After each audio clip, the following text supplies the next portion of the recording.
Podcast. I'm your host, Josh, as always. Benny's with us again. Mate, how are we?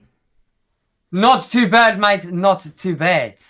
Very good, mate. Very good. It's a Benny special tonight. We'll get into that at the end of the show, but yeah, we'll touch base a little bit more on that one later.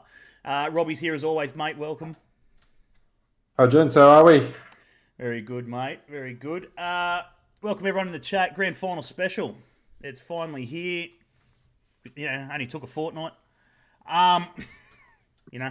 Week. It's like waiting for the grand final. Only took a fortnight. Oh, mate, absolutely ridiculous. I've never heard of anything so stupid. Freaking, all professional athletes, absolutely pumped, raring to go.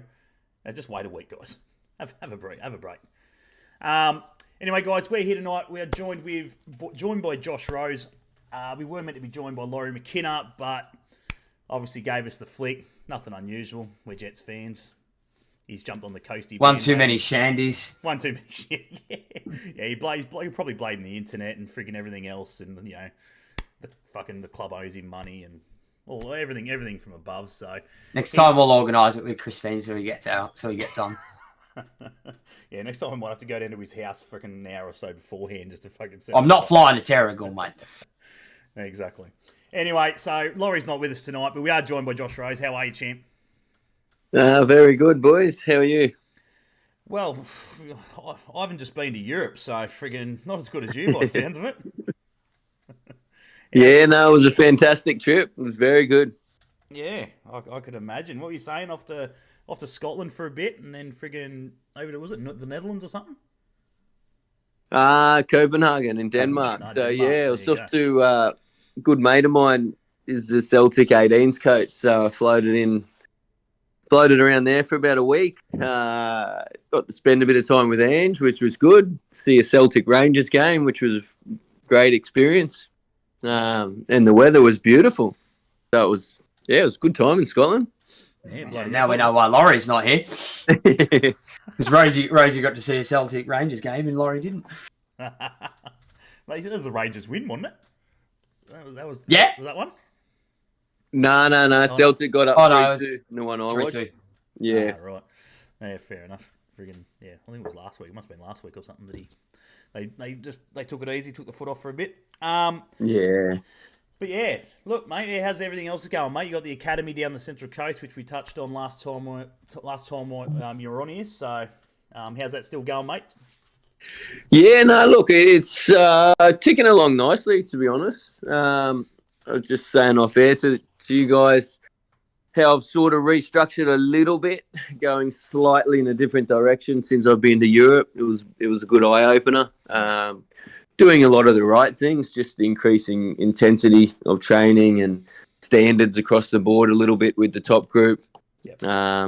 But yeah, more than anything, just got to keep being consistently good. Really, I think with anything in life, I know. A few ex-pros up there have started an academy recently, and I've spoke to Reegs and Macca and those boys, and Macca said it's starting to pick up well. But, I just said to him, it's something that if you do start up and do consistently well, it does pick up quick, because I think there is a lack of it, especially with the junior stuff. I think everyone wants to go into coaching and be like a senior coach. You rarely find someone put time and energy into coaching kids, and I think once you do it, you get a lot of joy and satisfaction out of it. It's a very long term thing. Yep. You don't get that instant gratification, but there's some kids now that I've worked with for 5, 6, 7 years, and they're sort of getting to the cusp of 15, 16, and I'm looking forward to watching them in 5, 6 years time at a good level. So I think that's when it'll all come around and really hit home, but it's that long-term project, which, I'm happy to do. Yeah, let's be honest. Funny enough, I've been speaking to Reegs a fair bit in regards to the academy that they've set up there at Charlestown. O'Donovan, I think, is involved in it as well, and a few of the other boys. I think you got a goalkeeping coach in there as well. And yeah, like I spoke to him and trying to look at something for my daughter and so forth, just to tick over the legs and stuff like that. She's only 7, but at the end of the day, as you said, you got to start them young. And I figured, let's try and put her in the deep end. And if she wants to continue, sweet as. If she doesn't, well, happy days. But yeah, for me as a parent, that's what I'm looking for. You know, what I mean, I'm looking for a dedicated coach that is going to go those hard yards, travel overseas, and put in, obviously the time to go learn a little bit from the the professionals, as you said, Celtic and stuff like that, of their training sort of structure and everything else to bring back and essentially flog the kids, but in the right way. You know what I mean? Yeah, no, it's just like the biggest thing I've brought back is just increasing standards and it's not barking all the time. Obviously, kids want to have fun, and that's a big part of what we do. But at the same time, it's about creating a good vibe, but letting the kids understand about standards and discipline a little bit, and just training intensity. So yeah, they were the biggest takeaways for me from Europe. Absolutely, mate. Well, talking about you got the academy on the coast there, mate. The Coasties doing well this season, mate. How's it been watching those guys go around this year? Yeah, it's been really good, to be honest. They've been fantastic to watch. When I retired, I was probably over football in general a little bit. I didn't really go to many games, but I've got 3 boys myself, so I've really started the last sort of 2.5 years going back to as many home games as I can, and I don't think I've left too many home games this year. Disappointed. I really like the way Monty and Serge set the boys up. I really like the way they play with no fear almost. They can be 2-0 down at half time. They can be, they've had a few red cards and they've come back into games and they've looked like they're the team with the extra player. Like, they just play with this freedom, and it's really good to watch and exciting, and it's produced a lot of goals and a lot of success. So that's part and parcel of it. It's bringing the fans back. It's getting the best out of everyone in that group. So it's been really good to watch. I was going to say, you know Monty pretty well through your playing days and so forth. What was he like as a player, I suppose, compared to, do you reckon he would have brought a lot of that into the coaching structure, or picked it up at a later? Yeah, 100%. The biggest thing with Monty he'd bring standards. He brings a lot of discipline. He was an extremely hard-working player. Even at the back end of his career, we'd do the pre-season and you'd do the beep test, and he'd just push himself to be the last one out there. That's the type of player he is, and that would be the minimum that he would expect for anyone playing for him. So, yeah, and I think you see that on the field. The standard of everyone working so hard is really what gets him a lot of results. And then he understands that, you get a group of guys that want to work for each other that much, and then he's done a really good job managing the group and creating a good vibe as well to, the boys just believe in what he's saying. And yeah, it doesn't surprise me at all, to be honest. That's exactly Monty. That's how he was as a player, and that's how he is as a coach. So it's fantastic to see him doing well. Yeah, no, he's got him firing at the right time. Wouldn't you say, Robbie? Yeah, you had to dig that a little bit in, didn't you? Sorry, mate. I actually said at the start of the season, they were the squad that really piqued my interest early on. Just felt that they had something about them that was going to cause a lot of headaches for any opposition on the day. Yeah. And even, you look at Adelaide United, for example, we were giving sides an absolute hiding from week in, week out. But for some unknown reason, Central Coast Mariners had our number pretty much every time we faced them this year. So it was sad that we didn't make the grand final, but Central Coast Mariners have definitely earned the place this year. So correct me if I'm wrong, Joshy, but I'm pretty sure I picked the Mariners as my dark horse this season. Yeah, I think I was about to just jump in there and say, Benny, what are your thoughts, mate? I'm pretty sure you did, to be honest. I did, because I remember my first words were, "It pains me to say it, but they're the ones to watch." It's been coming though. I think it's been coming. The coast long time coming. Yeah, we can sit here as Jets fans and say they're rubbish and friggin' la-di-da, but let's be honest, they've had a couple of bad seasons in recent years, but other than that, they're pretty solid. They've made several grand finals.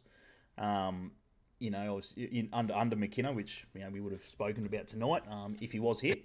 But the 2013. Correct me if I'm wrong. I'm guessing here. Rosie would have been there. Be able to tell us. Was it 2013 the victory against Western Sydney? Yeah, 2013. Yeah, 2-0 victory against. Yeah, I think that was their first year in the comp as well. Western Sydney. I think it was the straight into the grand final there and getting done by you guys. So there's been plenty of success at the coast. You know what I mean? Like, as Jets fans, the early days, shit, yeah. Yeah, wouldn't mind some of that back our way. So, what was it like for you, mate? Rose, what was the grand final week like for you, mate? How was that? What can the fans in the chat, sort of expect from what are the guys thinking right now? A couple of days out before the grand final. What's going through their head? Well, it's probably a little bit different. Like, obviously, we lost that one in 2010 that we don't like to talk about. But I spoke about that this week on another media thing, and it was like when I come back in 2010, it was my first year, so the week was just almost like I was just grateful. And obviously, we come up against that fantastic Brisbane side that was just on an incredible run with Ange, obviously. Raw Salona. Yeah, so I mean, no one really gave us a chance, and at the end of the day, Raw got the victory, in the last 5 minutes, and then in pens. So it was almost their destiny with the season they were having to get it. And I was disappointed. I hate losing, but I was almost just grateful to be there and grateful for the week. So, when I got there again in 2013, it was almost like, all right, not just grateful anymore. Being here, I want to win the bloody thing. So, but, I think, but you look back then at that Raw side, they had the belief that they could win no matter what was thrown at them. Yeah. And I think we had that belief in 2013. It was almost like we weren't the fairy tale anymore, the little club from up, on the Central Coast with the low budget, blah, blah, blah. It was like, Wanderers were the fairy tale first season in. Can they do it? So it was like, we were the party crashers almost. So it was a different sort of mentality. But I think the way we played that season, we just had the belief that we could do it. It was actually quite relaxed the week leading in. Everyone knew their job exactly, and we went into the game pretty confident. So it was.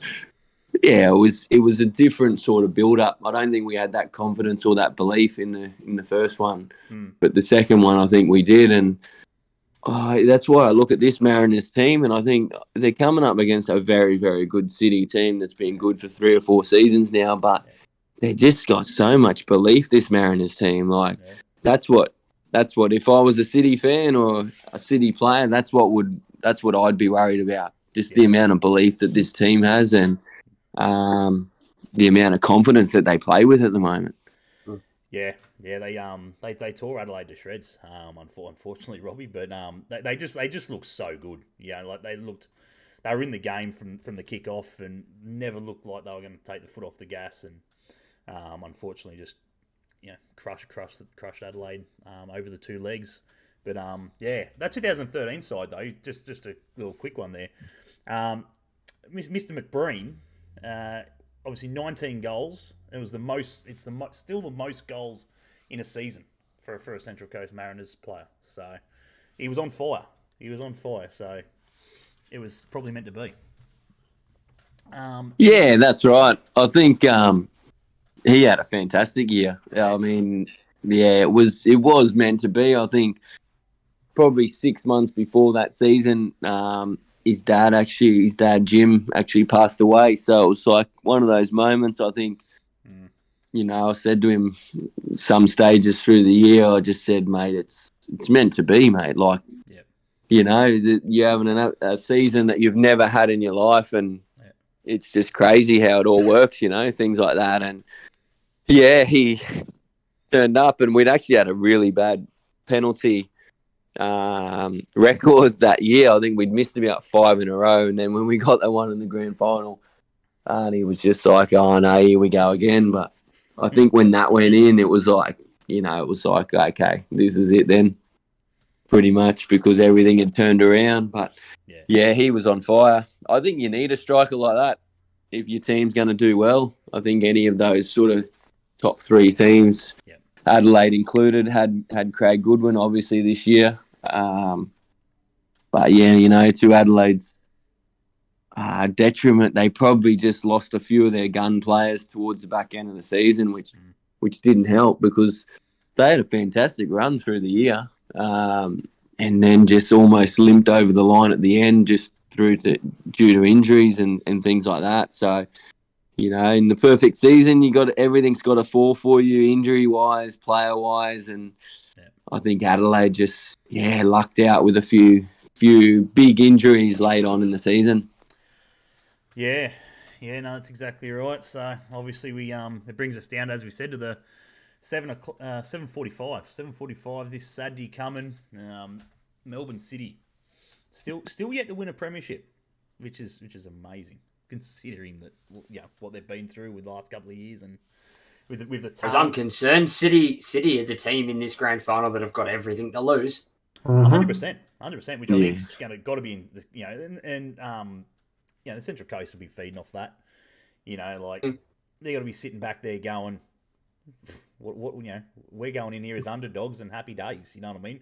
They probably went into Cooper Stadium the first leg as underdogs as well, that little bit, and look what's happened there. So City are beatable.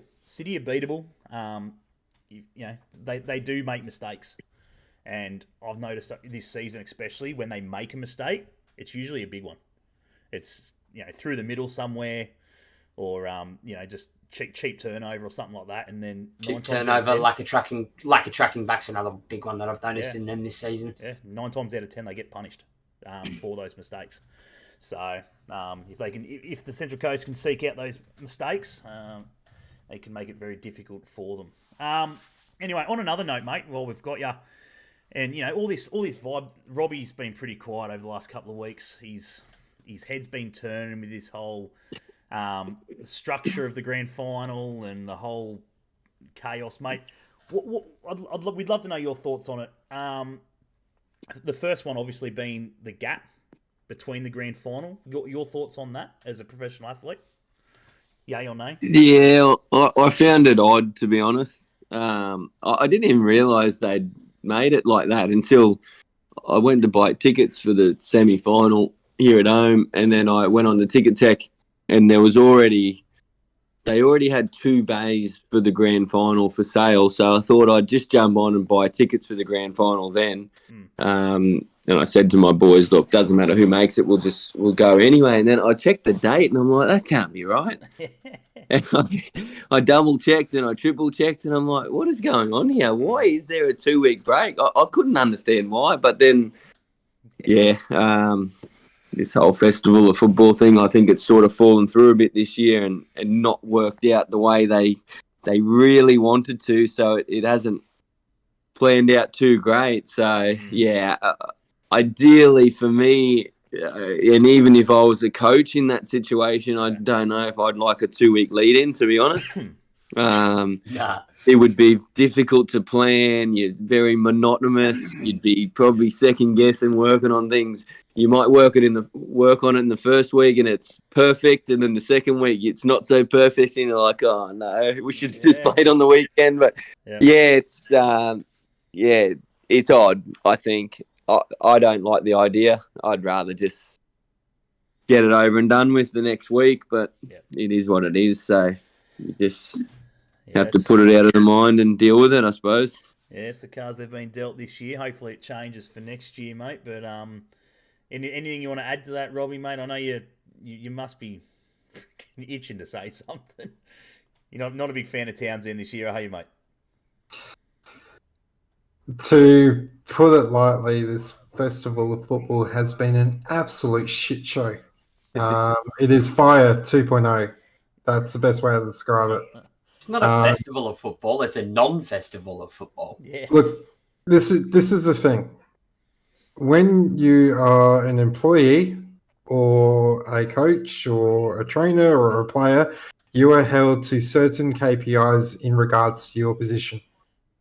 If you continuously set high KPIs for yourself and fucking fail to deliver on at least one of those things, you are out on your ass quicker than you can blink.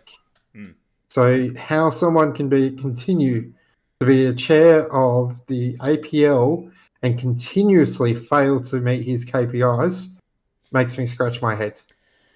Yeah. And quite frankly, he's making a mockery and a joke of our league. And quite frankly, Frank Lowy must be pissing himself laughing right now. Yeah, I know. We sat there and gave the Lowrys a whole bunch of shit all those years ago. And I tell you what, sometimes the grass is not always greener on the other side. You know what? The prick said it well. Be careful what you wish for. Sure. Yeah. He did. One of those words. I can't imagine there not being some sort of, his job being, up for question, and him having to answer for some of the things he's done this season. It's just sort of the whole 3-year thing to Sydney. Like I get the whole money side of it and la-di-da and stuff like that, but football's got to be above. It's got to be about the fans. Without the fans, there's no football. So, and when you've got two to the coast, I suppose you could almost class them as a Sydney side. I suppose you're only down the road, but City fans doing the hard yards, winning the comp, earning the absolute right to host a grand final. And so from the southeast of Melbourne, their fans can afford to do it. So, hey, those lattes are pretty expensive, mate. Calm down. There's plenty of Nah, you're thinking Brunswick, mate. Oh, okay, yeah. Okay, so what the joke is at the moment, apparently early this morning, I think ALM or A-League Memes posted that 14,000 tickets have been sold so far and 300 travelling Melbourne City fans. Wow. Yeah, right. Probably about their entire fan contingent. Yeah. Well, the ones that aren't got to get up at school on Monday morning, absolutely. But I mean, I understand where you're coming from. All those things that you mentioned about Danny Towns and the KPIs and stuff like that. I mean, let me put it this way, okay? I look at it. I sort of look at it this way. You put him and Shane Matiski in the same room, and it's between a giant douche and a turd sandwich. Yeah, both have the same qualities. We're not going to bring Matiski into this on the Jets side of things. It's a non-Jets podcast. This one. We're not going down that. That's why I'm wearing a blue shirt. You are, yeah. So your thoughts? Sorry, I'm just going to get Rosie's thoughts. Sydney Grand Final 3 years. Yes or no? No, it's very AFL, very NRL. Yeah. I think if you look at past Grand Finals, you look at the Perth Grand Final, you look at the Adelaide Grand Final, you look at Brisbane Royal Grand Final at Suncorp, for those areas not to have that chance to host, I think it just takes a lot away from that the supporters and the clubs to to have the chance to host that. It's ridiculous. Look, Jets hosted the one against Victory, and it takes that away. It's just crazy. I think it really is. As much as I'm buzzing that Coast are playing in Sydney against Melbourne City, it probably gives them a leg up. But you know what? If they hadn't changed it, I'm sure they'd still be having a hell of a lot of Mariners fans travelling to Melbourne this weekend. Because let's be honest, we're probably going to make one every 10 years, and our fans would be happy with something like that. And we just got to get on board and go and support when it happens. But I'd be disappointed as well if Mariners got a home final and it wasn't being able to play at home, No, absolutely. You've earned it right. That's the argument everyone is having at the moment. We don't mind if, say, for instance, Sydney FC or Western Sydney Wanderers or, Central Coast Mariners or Jets hosted their grand final because they made it throughout the season. They were the top team. We got no problems with that. What the issue is that we are having our hands forced over a stupid decision that not only can't be backtracked, has been legally entered into, and was no consultation with fans. Yeah. is an absolute farce. And the problem is there's so much shit and rumours and innuendo going around that 10 years when the NDAs come out and finish up, there's going to be absolute cities burning because of this crap. And in 10 years' time, Danny Townsend will be nowhere to be seen when those NDAs are up. Yeah, that's exactly right. It's funny. You don't think he hasn't thought of that? Oh, absolutely. What do you mean? He's barely there now. The only times he's been popping up is in the final series. Sorry to bring trying to hug a red wig. Sorry to bring it up again, Robbie, but I was talking to a mate the other day about it. And you talk about home grand finals and that. He's a Victory fan.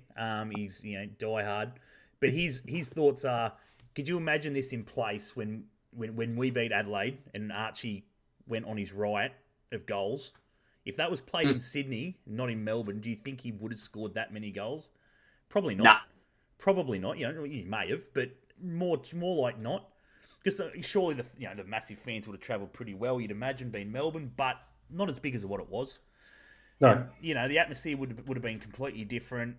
He was feeding off that game, those goals. If you haven't, I don't know if he's a young in the podcast and you haven't seen that, go and watch that grand final because it was mental. Yeah, absolute mental for a neutral. Not for a red fan. But yeah, not for a Reds fan, but for everybody else who's a neutral. Yeah, mate, it was a good one. Perfect example, though, and this is trying to change the subject very quickly from that grand final, is the Adelaide grand final.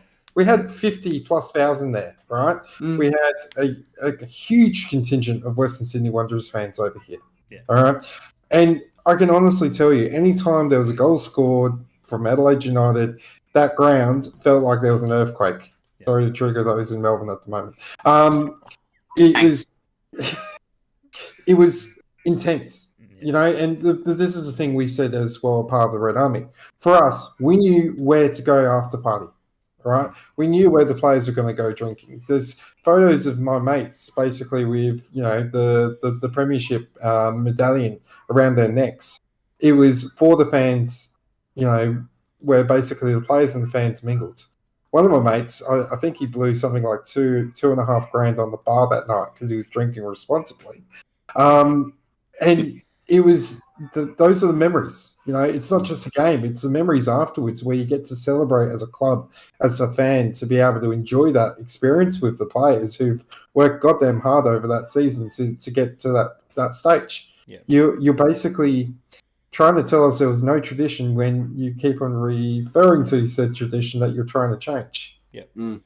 It's, as I said, I guess, Josh, the one question I have to ask you, given the fact that these players are obviously contracted, they're obligated to do what, the club's telling them to do in this case. Yeah.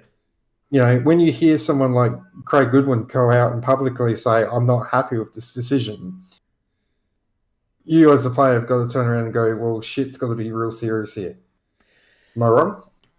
Yeah, look, I mean, I've been lucky enough to, know Craig and when his time in the Jets, when he was over here as a youngster and that, great bloke. And, he's one to shy away from that sort of thing. You know what I mean? Like, he doesn't want to be anywhere near the publicity and stuff like that. He doesn't want to get involved. He just wants to concentrate in his football and, deservedly right, looking at how far he's come from those days when I met him at the Jets all those years ago. So, yeah, I agree absolutely for him to come out and publicly, use his own words when he didn't have to. He could have just sat back and just gone, no comment, fuck that. I don't fuck that. I don't want to get anywhere near involved in it. But yeah, look, I don't know. The fans, the players can't be happy.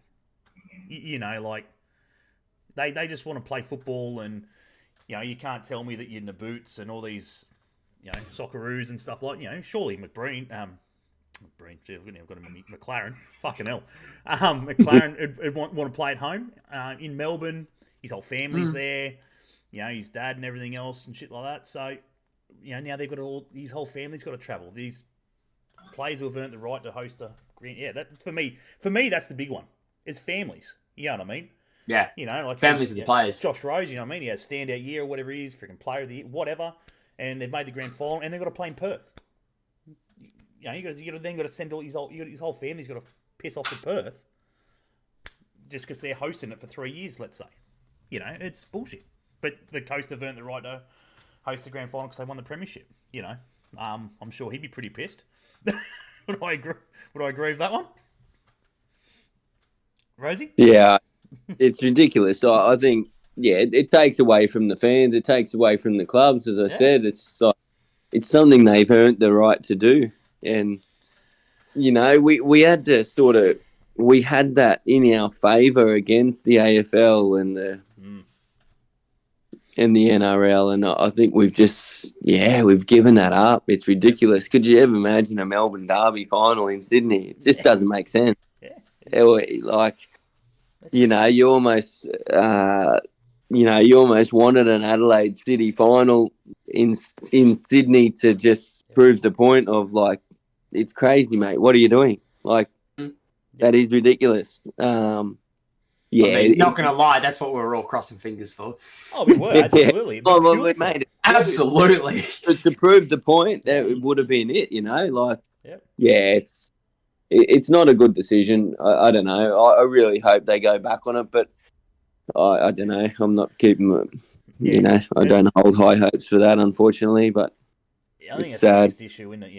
At the end of the day, look, let's just hope that the city fans and the coast supporters get down there in droves and pack out the stadium and so forth for the right reasons. You know what I mean? At the end of the day, these guys are 40 odd blokes that have earned the right to friggin' play the final game of the season, and Asian Champions League on the line. We don't get automatic rights now as easy as we did. So, still plenty to play for. And as you said, in the Central Coast, we won't say that the city they make plenty in the last decade, but Central Coast, as you said, this could be the last one for a couple of years or whatever. So the fans will enjoy it. You know what I mean? I'm sure they'll get down there in plenty of numbers and get behind the boys and cheer the cum dog on and everything else. So can I just say as well, look, I'm not a big fan of City, but I've always had a lot of respect for this guy. Big shout out to Scotty Jamieson as well. Last game, announced his retirement today. 376 games. He's been a legend of the sport, and I know sixth highest in the A League, I think. I read. Yeah, and I know I've spoken to a few players who played against him. He's been an absolute prick to deal with on the pitch, but off the pitch, he's one of the nicest blokes you ever meet. Obviously, brings that intensity and that ferociousness. Josh, you've played against him. What do you think of the old Scotty? Yeah, look, Gemmo is an absolute competitor.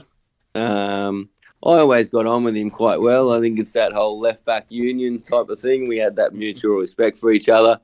But, and I know everyone who played against him, and even someone like a Mile Stajowski who doesn't have a bad word to say about anyone, he used to say, Gemmo, he's an absolute prick. But, I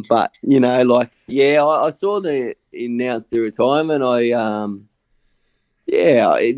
Like I said, he's just an absolute competitor. He's a really, really good professional. I actually did a bit of media through the week with Robbie Cornthade. I did a podcast with him, and I actually said that the City club in general, when I went there, I felt that they lacked a little bit of unity and a little bit of culture, and that's why they always spent money on good squads, but they just lacked that unity and culture to really take it to the next step. And I think with Paddy Kisnorbo and Gemmo, I think along with the finances and all the structures in place, they helped unify the group, and they helped bring that little bit of culture that Australian teams need to be successful. And they have been successful since that. So, I think Gemmo is a massive part of that. He obviously learnt through his environments in different clubs and was part of a couple of good environments throughout. And he, as a leader, he brought that to City and really helped that club go to the next level. So, it was massive credit to Paddy and Gemmo in that aspect. So, no. Hopefully he doesn't finish off too well, but and it's great.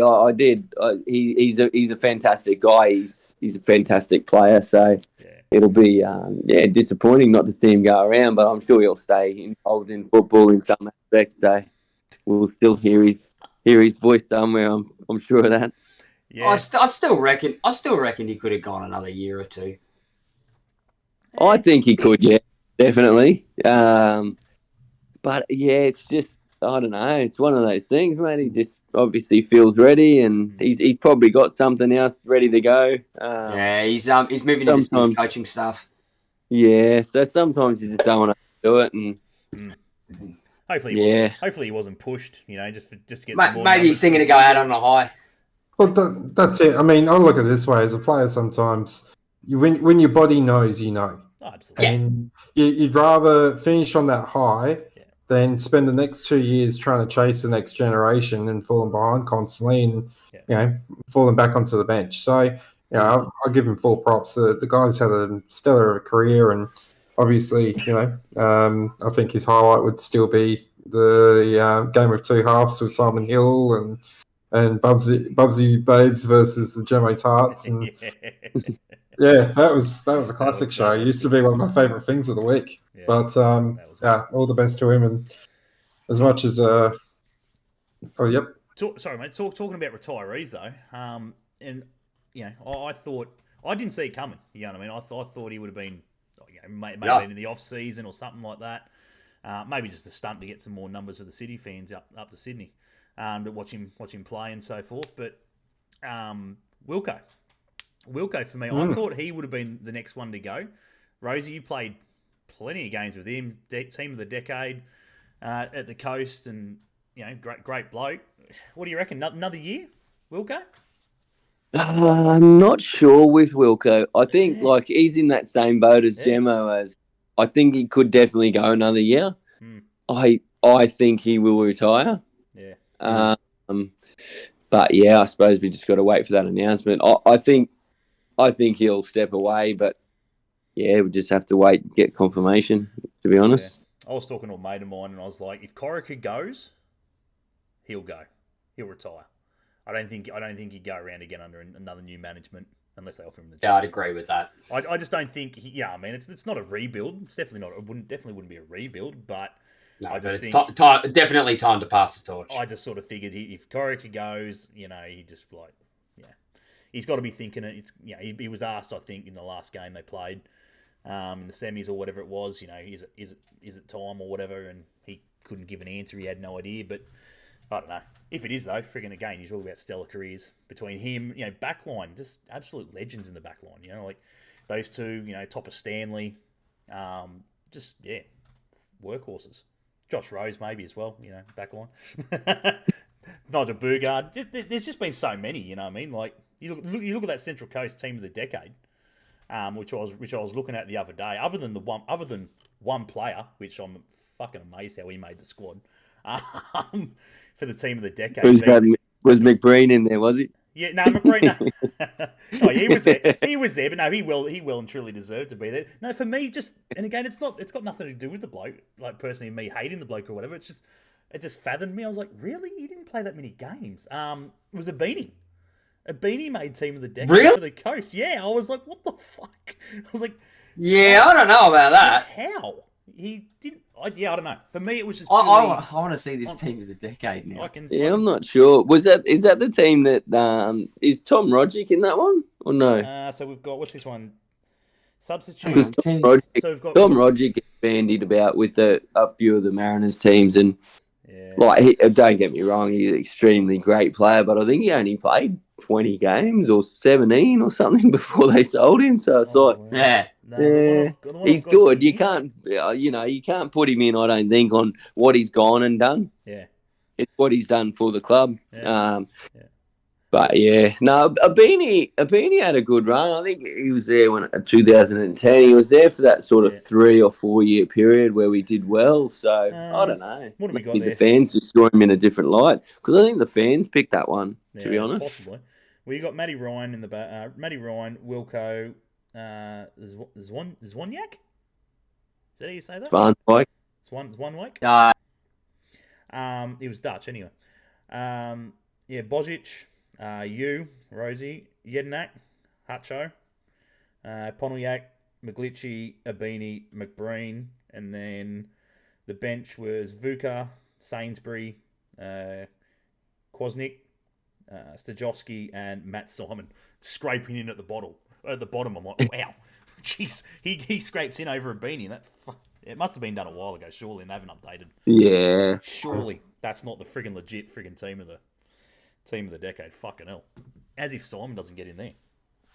What's he doing these days? You see him around? Is he still... Matty Simon, yeah, I saw him. I saw him a few days ago. He's football director, I think. I was going to say, he's still with the club, though, wouldn't he? Yeah, he's still heavily... Yeah, football director, I think he is. Which at a club like the Mariners means 10 different roles. He's probably... he's doing a lot. We know them all too well, being part of the Jet. yeah, we're very similar. Yeah. Very similar in that structure. But missing from that team of the decade. Gumprek. Oh, Gumprek didn't make the team. Yeah, right. Legend. Didn't even make it. Yeah, I don't know. Must have been as Rosie said, must have been a fans one or something like that.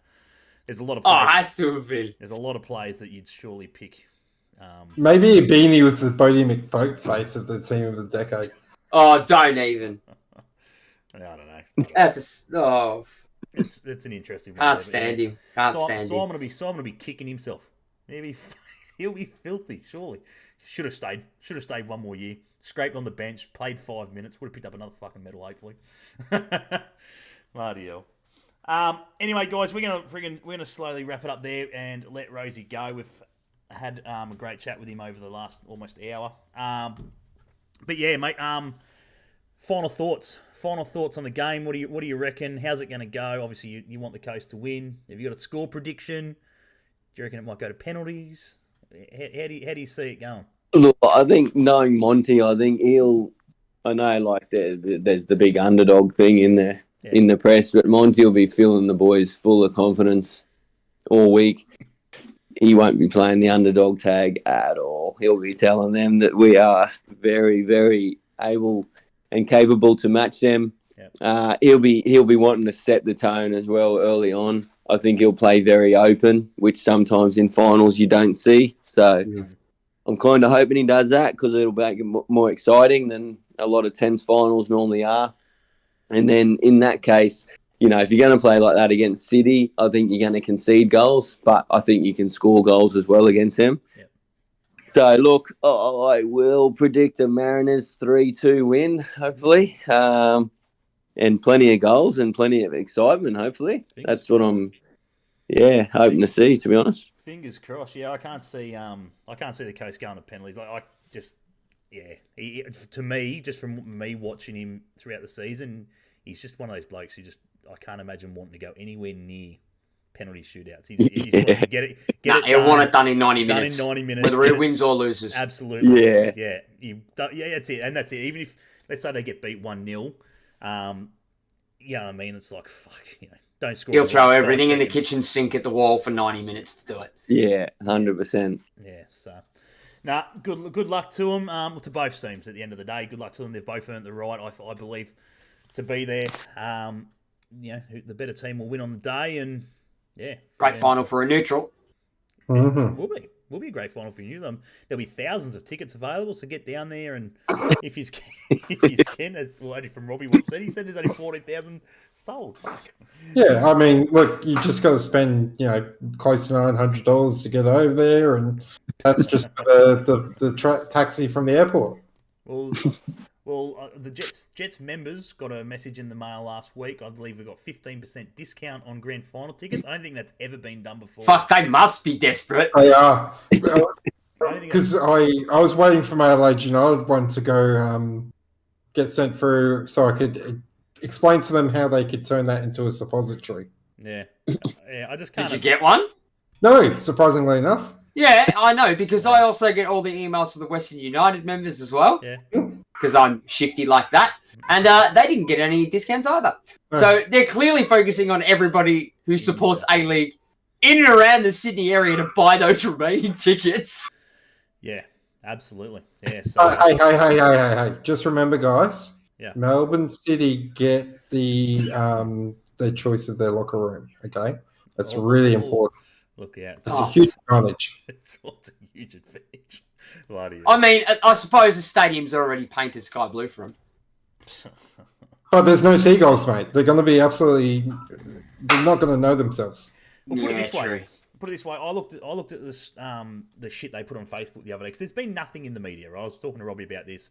Apparently, dead. Apparently, something was posted on Instagram. I'm like, for anyone over Twitter. 50, well, Twitter. There you go. Anyone over really 50 and so forth. Good luck with that. No one's got Twitter. And knows what's going on and shit like that. There's been nothing on TV locally over here in Newcastle, New South Wales side of things. So Been nothing here either. yeah, not again. I can't really talk too much. I don't really watch a lot of normal TV, but I don't believe there's been a shitload about it. I have no idea who the friggin' halftime entertainment is. Fuck knows who they are. So get onto the marching band, Rosie. They might get a gig. Well, they were there for our game. Who? I saw the marching band walking around against Adelaide United. Yeah, mate, they go hard, mate. Yeah, They go I'll hard. be there. Yeah, Probably trumpets there. and the friggin' bugles and fucking absolutely. If they can blow it, it'll be there. Don't worry about that. That's all they can bring into the ground. Not allowed to bring Frozen. drums and shit. Come on. There you go. Tara Rushton is hosting the Network 10 Paramount Plus TV coverage with Simon Hill commentating. You know what? I wouldn't have it any other way. If they didn't do that, there'd be a riot. Yeah. Yeah. I don't know. Does anyone know how Bozza and that are going over at Stan? I haven't. I I don't have Stan, couldn't tell you. But that's what I mean. Like no one. Yeah, I don't want to pay $50 a month just to watch UEFA. Yeah, friggin' Bozza and whoever else went over there with him on the bandwagon of that. But yeah, fucking Christ. Hopefully someone's watching him. He'll be filthy otherwise. Talking about a coastie. Were you there? No, you wouldn't have been there, would you, Rosie? Nah, I wasn't there, mate. Wasn't there. Lucky bastard. Everyone else. Thank God for that. Yeah. I always said that once it moved from Fox that it was a good thing and Bozza wasn't coming and, I was somewhat a little bit happy about that. But you know what? I sort of fucking miss you. Yeah, I know. Yeah. I miss that. I sort of miss that expert analysis. Yeah. Well, And the laugh. Considering we got Andy Harper, yes, please, for the love of God, bring back Bozza. Harp's alone, mate. I like Harp's all right. Harp's goes all right, mate. He's an over. When he starts talking about the law of the game, that's when you can come and talk to me, okay? Anyway, mate, we're going to let you go, Rosie. I'm sure you got plenty of shit to do. Get the books of your coaching shit and whatever you're going to set the drills up for tomorrow, or whatever at the academy, and all the fun and above. Enjoy the game. You said you're going down there with the boys, the young ones, so enjoy that. Hopefully, a victory. Yeah, cheers, boys. Thanks for the chat. No worries, mate. Always a pleasure. Yeah, anytime. Take it easy, mate. See you, boys. Big cheers to Josh Rose for jumping on. Again, Laurie was meant to be here. Unfortunately, couldn't get his shit together, which is nothing unusual for the old boy. I wasn't making a flying trip up to Terrigal to fix it for him.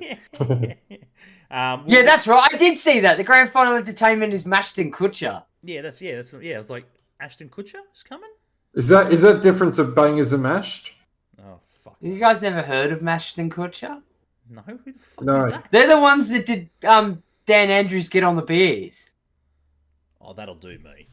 They're Melbourne DJs. Okay, if they play Get on the Beers, They're the ones that made it.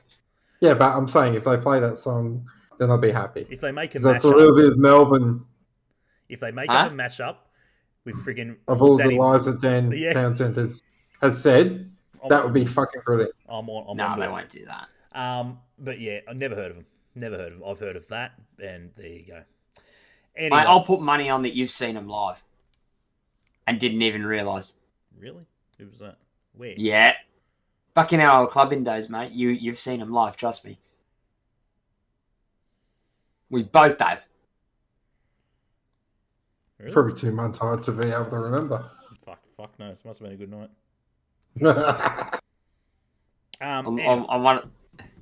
I thought it was Ashton Kutcher from that 70s show. Wow. That's funny as. Is anything happening in the chat, or is it just me that can't see shit? Nothing's happening in the chat. Nah, it's just you, mate. That's been going alright, actually. Yeah, chat's been alright. Really, I can't see. anything. Actually, Matt, good question. What? Which one? Who do we think will referee the grand final? Beef. Yeah, Beathy, you would imagine. Beef. Why can't I? I reckon Chris Beef as centre referee, Alex King as AR, for the forfeit. Yep. Chris Griffiths Jones on VAR. VAR. Yep. I'm trying to think who the ARs would be. Look, Matt Cream is always really, really good. But I don't think he will be. Nothing better than a bit of cream when you do it. Who will be VAR? Chris Griffith Jones. Hands down. Hands down. He's the most experienced VAR person we've got. He really is, and he's so good at picking the most ludicrous rules. And I don't mean that sound like as a sledge. I mean, the guy has a photographic memory of the law of the game. Yeah.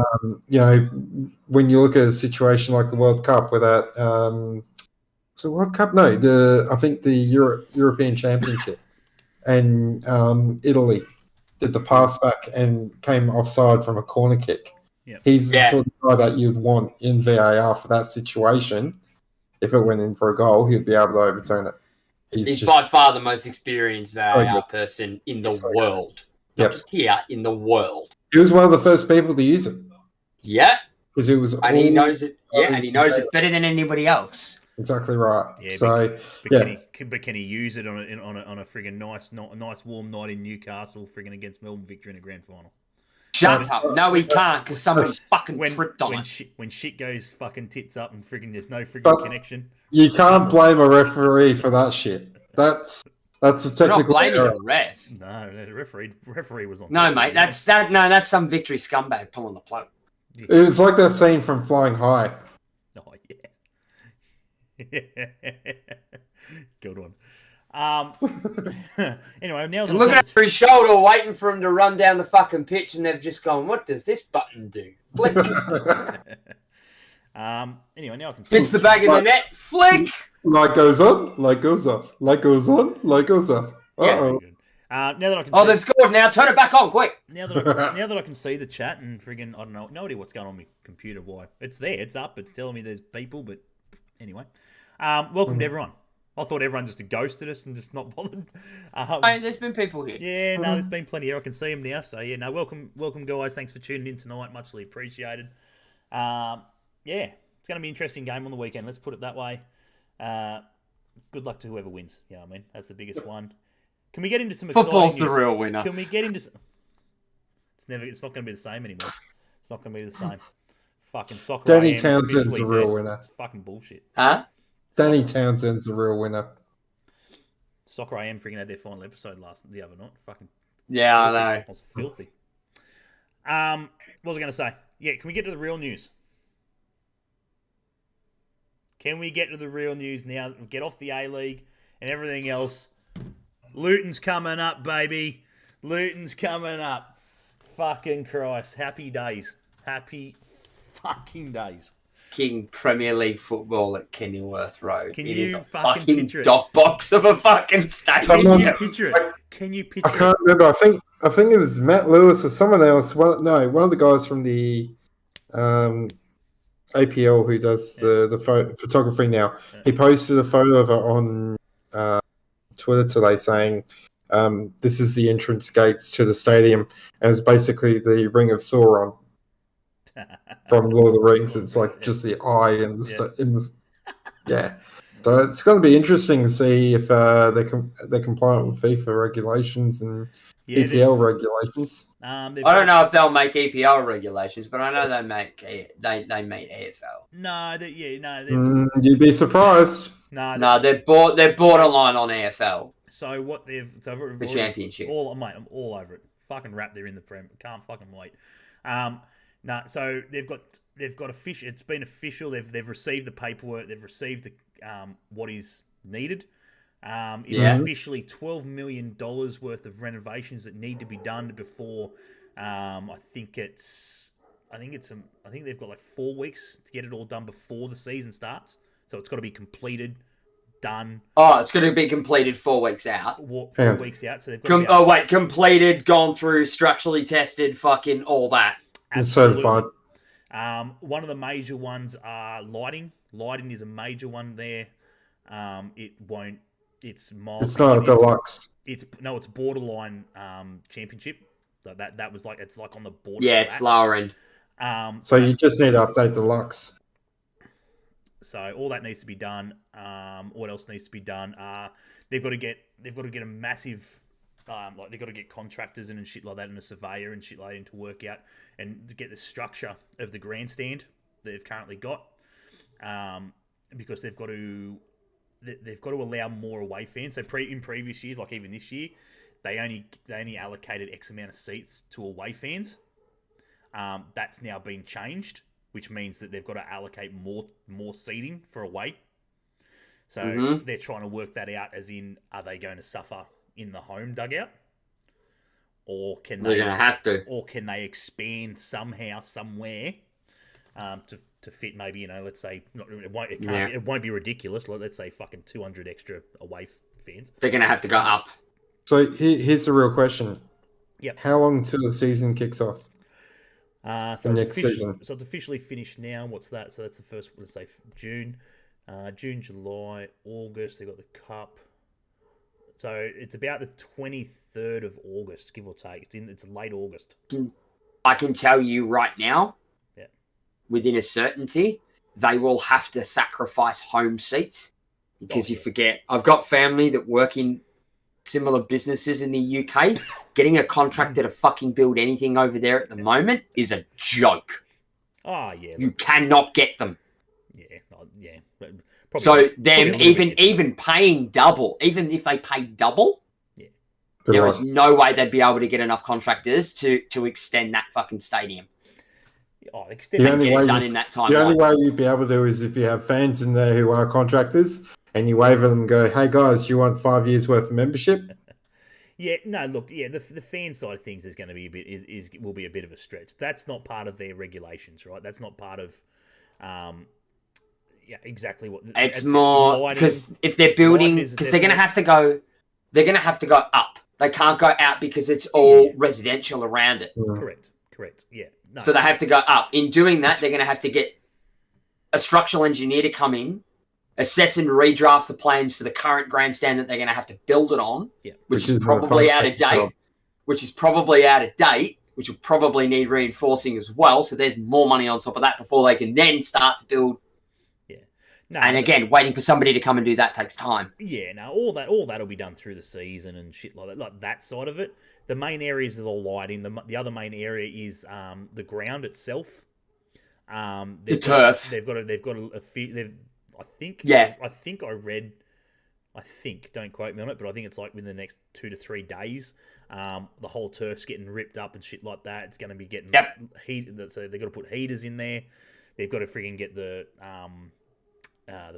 drainage and all that fully redone as well and shit like that. It's a mass effort, right? And those sort of things, they'll get done.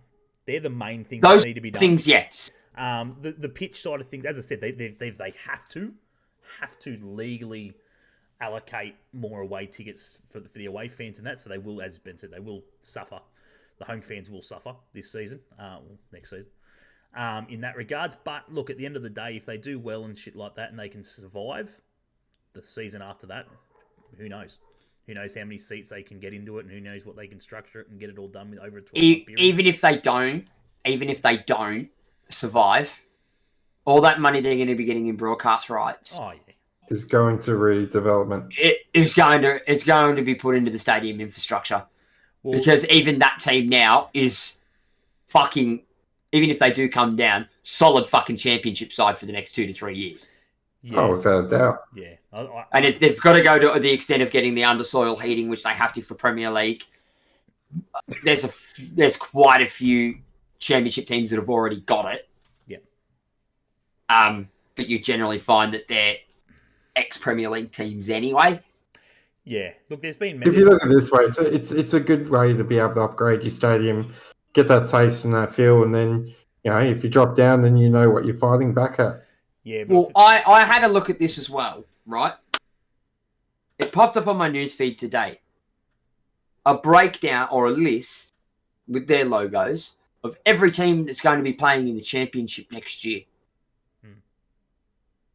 You'd be hard-pressed to find no more than 5 of those clubs that are playing in the Championship that in the past 15 years have not played at least one season in the Premier League. Yeah,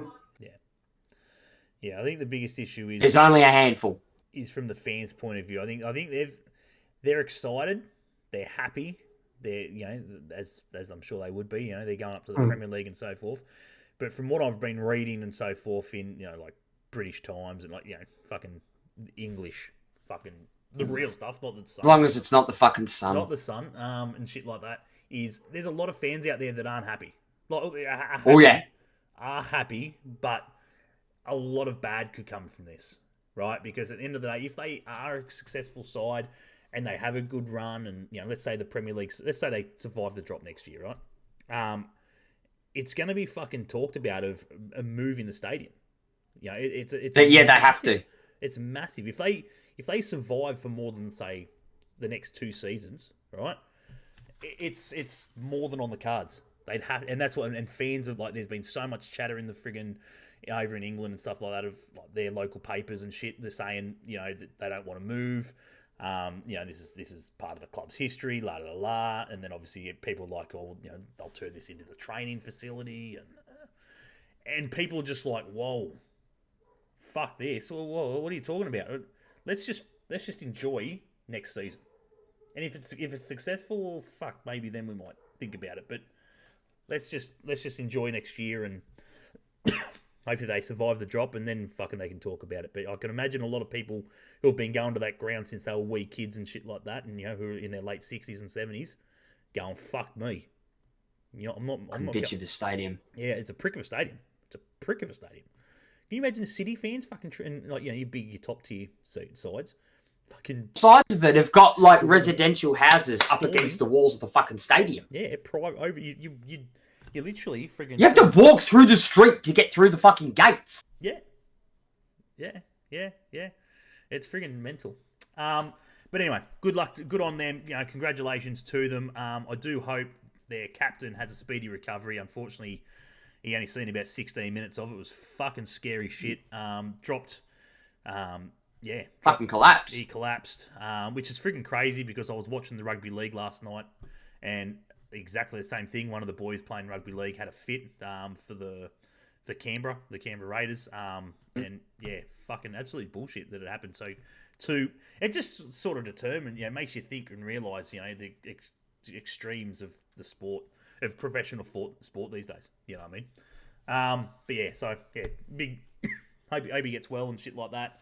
He's got plenty to look forward to. To the bloke who friggin' plays for Luton, who's been there since the beginning, and has come from the fucking shit. Mapenzu, yeah. Come from the absolute shit, and he's going to play Premier League. Well, unless he gets cut. He's been there since National League. Yep. Signed him at National League. He signed his first contract for Luton for, I think it was £6,000. Absolute mental. And he's on big wickets now, so... and he's made it all the way through. Yeah, so... Anyway, we'll talk more about the Premier League and all that shit next week, because we're going to wrap it up now. Anyway, before we do that, we are going to take a... Oh, fucking hell. Just a quick second. As I touched on quickly beforehand, we had some... Not special news, not good news, not fantastic news. Good news for some. Anyway, so... Yeah, some of the chat might enjoy it. Yes. Yeah, so look, I thought about the whole show pretty well, how I was going to go about this, take the piss, fucking la-di-da, fucking whatever. But at the end of the day, I'm not going to friggin' do that. Not going to take the piss, fucking, because Robbie and I will do that next week. What makes you think I won't be watching? You'll give him his... I don't give a fuck what you do next That's what we're hoping for. Yeah. This will be, guys, Benny's last show for indefinitely. For now, foreseeable future. Yeah, it won't be his last forever, obviously. But there is unfortunately no date of when he will be back. Taking some time for himself and his family to sort dramas and stuff like that's going on at home, which is what we want, and we are all cheering him on, and at the end of the day, mate, friggin' you do what you need to do and everything else. It's been a pleasure, mate. It's not just It's everything. here. It's my stuff as well. It's everything. Yeah, Ben's he's you won't see Ben on stream for a bit. As I said, he's taking some time, which we all need at every now and then. So make sure you do that if you are burning out, like Ben and I do every year. We fucking get sick of you guys giving us shit every fucking We week. sit here sometimes beforehand and we just sit there and go, fuck, why do we do this again? Absolutely. I had a full head of hair before we started this shit. Yeah, Benny. You know what it does reminded me of, though? Yeah. Now, I started CFG doing Portsmouth and I never finished it. Now I'm doing Portsmouth again and I still haven't fucking finished it. The fucking club has cursed me. There you go. But yeah, so guys, Benny will be leaving us for a bit. We wish him all the best and take it easy. He'll be around. He'll be in chat. He'll be floating around and so forth. I'll be floating. I'll still be on socials. I'll still be around. Yeah, you can still annoy him via text message and fucking Twitter and fuck yeah, and shit like that. He's just taking a break from the computer world for a while, and freaking he'll be back when he's good and ready. And as I said, you'll see it all over his fucking streams and all over his YouTube channels and Christ knows what when he's ready to come back. But we wish him the best, Robbie and I. From our point of view, it's not a Smashing Crossbar podcast without Benno. Until next week, then it will be. Fuck, I said I wasn't going to take the piss. Sorry. It's so fucking hard. I try hard. I know.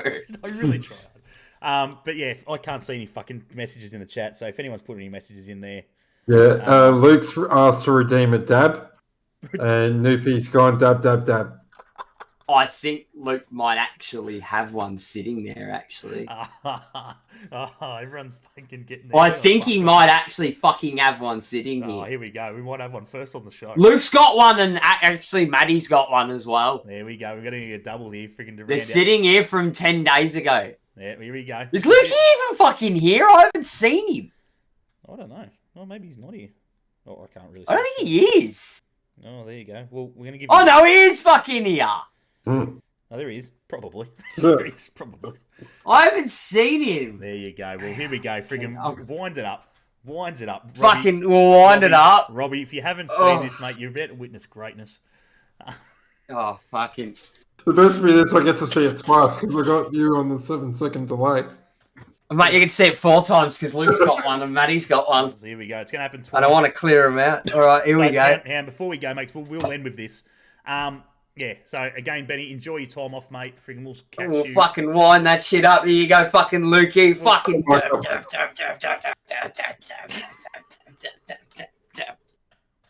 Lukey, thank you very much for redeeming your hard-earned channel points for a dab. Maddie, yours is here too, mate. Fucking wind that shit up and fucking dab.